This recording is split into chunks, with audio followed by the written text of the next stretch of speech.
here we are in downtown, luxurious Griffin, Georgia, and the city's starting to come to life a little bit. Things are buzzing, and it brings my thoughts to the subject of hitting it hard as a single guy in the dating world.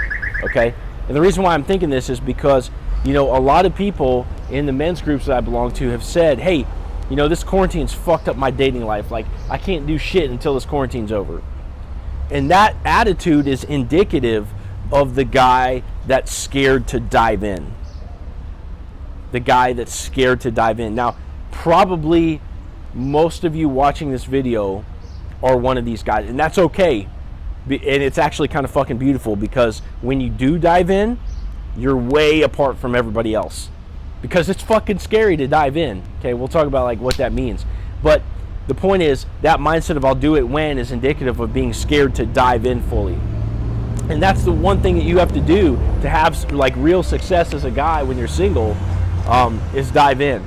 Okay, and what I'm talking about is treating dating as an equal level, equal importance level to other areas of your life, like your bank account, your working out, etc. Okay, treating that, dating and relationships, as equal level importance to your business, to your body, and to your life purpose, etc. Okay?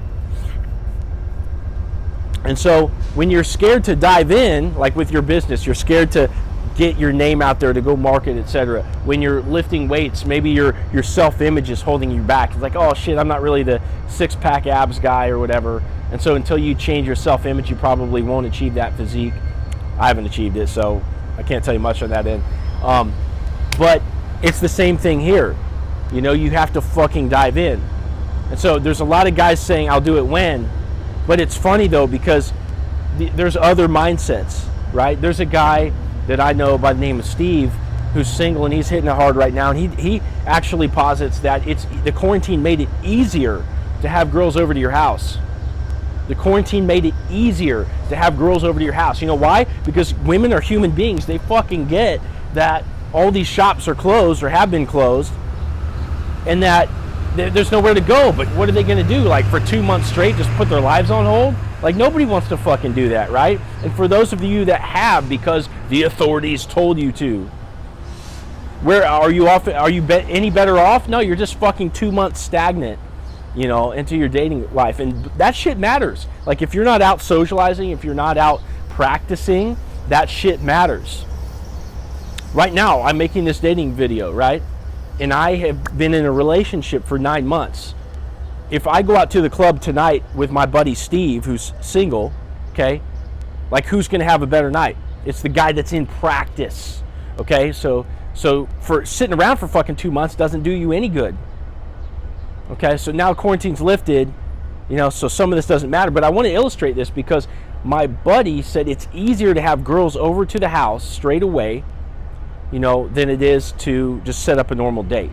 Now, what happens if you go straight, a girl comes over to your house and you go straight into a fucking move? She's going to fucking leave. She's going to call you a creep. Right? Because social norms still apply even at your house. It's a date. You get to know the person. You have fun. You know, maybe you hook up if everything has gone well and she's feeling it. Right?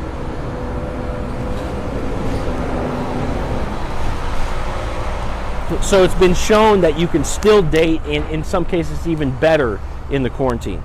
Now, a step down from that, Coach Corey Wayne put out a video, and he said that, you know, if you want, you can do an e-date. He dates women internationally sometimes, and so what they'll do is get to know each other over Skype before he visits that country or whatever, or I don't know what condition. But bottom line is, you know, he said that, you know, he's done a lot of times where he'll go to the store, he'll get a bottle of wine, he'll tell her to go get the same brand or whatever, and they'll drink it together and have like a shared experience electronically. That's an option, right? Or you could go get takeout, meet some girl in the park. Like, you can do any of this shit in a quarantine. But there's two mindsets. There's the guy that says, hey, this shit's easier, you know, and then there's the guy that's like, fuck, man, this shit's fucking up my life. Like, I can't do shit until like 2 months from now, right? And so what's the difference? It's the scared to dive in versus already dove in. Like, I got over the hard part, and now I'm just living the experience of you know, what I was scared of, right? It's like being up in the plane before you're going to go skydiving or whatever, and it's like, are you going to be like, are you more scared at the door, or are you more scared all the way down until you finally hit the ground? It's like, no, once you've jumped, you're just fucking living the free fall.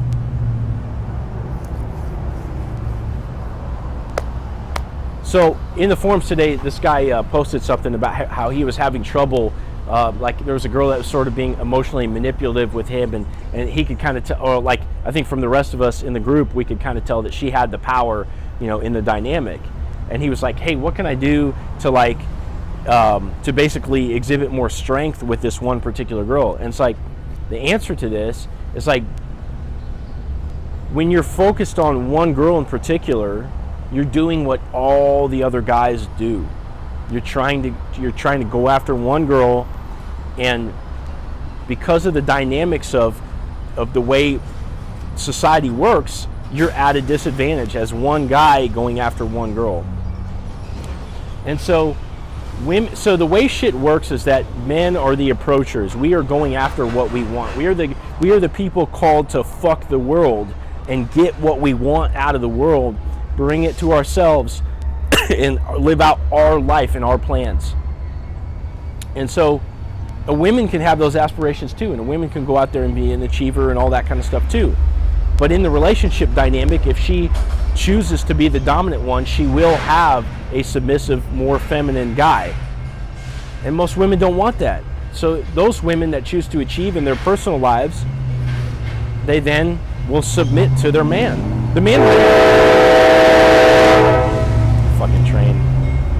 The man might even be less of an achiever than her, but she still might submit in that relationship. Fuck this train. He's like trying to interrupt me.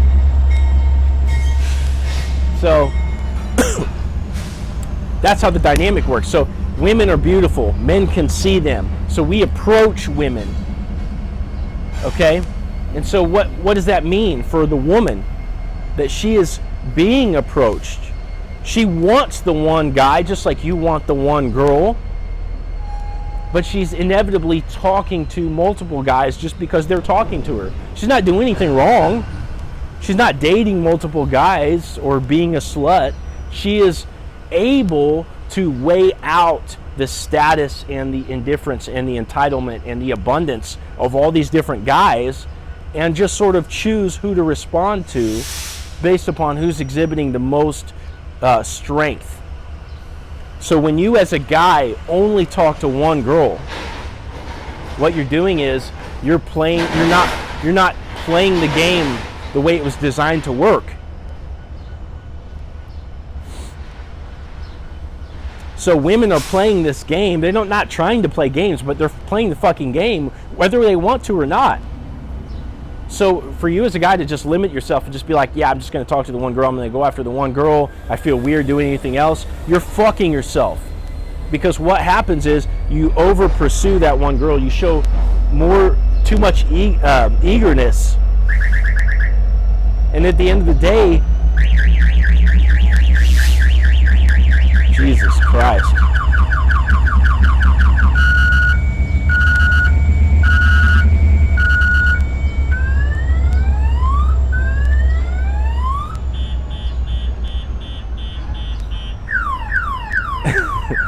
At the end of the day, oh my fucking God.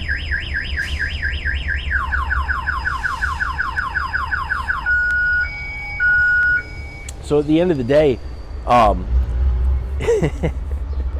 Jesus, I bet that guy's doing that on purpose. But anyway, so at the end of the day, you're fucking yourself, right?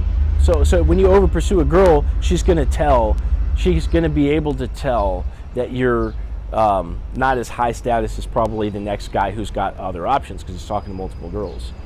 So you can approach this from this place of trying to achieve a really amazing relationship. You're like talking to multiple women in no way signifies that you're just playing the game just to play the game just for sex. Okay? Because this is what I help men do, is to find their dream girl and keep her. And the path to that is not go after one woman and set your sights on this one girl and go fucking gaga. No. The path to that is show strength, and you do that by not caving into the potential, to the promise of this one girl. By internally you're sort of like weighing out the fact that you're talking to multiple girls, and any one of them can turn out to be that girl for you potentially. So that's exhibiting strength, that you're not going to like sort of like cave at her every whim, that she's not going to be able to drag you around and all this kind of stuff. And so it's a weird calling, because at the end of the day, it feels a little uncomfortable. It feels a little cheesy or whatever when you first start doing this, to approach women in mass and to start a lot of conversations, and be able to just be willing to leave a conversation if that girl isn't investing in it as much as you are, and to move on if they're exhibiting low interest, etc., or if they're being disrespectful, or they treat you just like every other guy. You want a girl that's going to exhibit high interest in you. And so you find that by canvassing the whole fucking populace. That's the way this shit works. Okay? So unless you've already achieved in your life a high level of status, because maybe you're a celebrity, or maybe you're at the top of your discipline, or you have some kind of social group that you've constructed around you as the centerpiece, right? So like maybe if you own a gym, you are the leader for that tribe of people.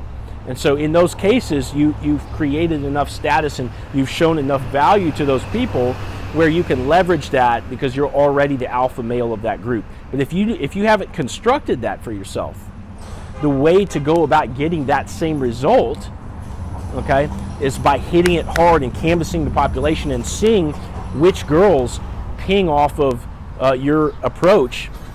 They exhibit high interest. You collect enough of those, okay, and now all of a sudden you have a universe of attention around you, because as a result of your approaches. And the girls that weren't interested, they're out of the mix, okay? And this works the same way as though you're the alpha male of your own little tribe. All the women look up to that leader of that tribe, and they can see who's the guy that the other women want to fuck and the other guys want to be. And so you have to build this for yourself, okay? So at the end of the day, what I'm trying to say is there's a difference in mindsets. You can dive in and you can fucking build this for yourself and get that result that you want, which is the hottest, high quality girl that you could ever possibly get in your life, the kind of girl that you dreamed about as a kid, okay? Or you can be scared to dive in, because of social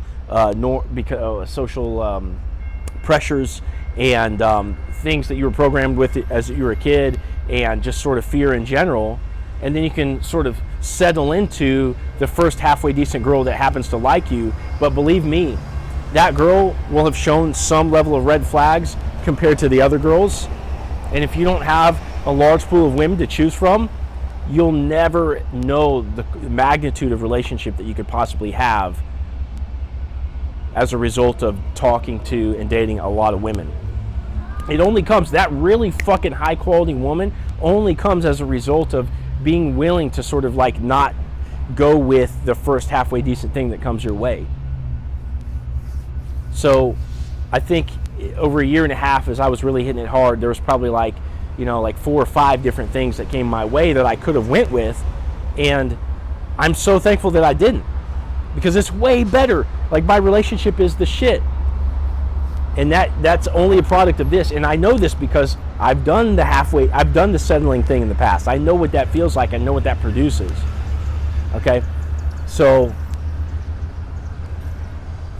this is my implorement to you to dive in, okay? It's fucking scary at first. Like, you get the rejection, it costs a lot of money to go on a lot of dates. You feel a little bit weird. You feel like an imposter. You get nervous, like you think to yourself like, oh, I'm getting nervous. Like, I'm not really a fucking pimp or whatever. Like, I can't really do this, But if you power through it, you get there just like anything else.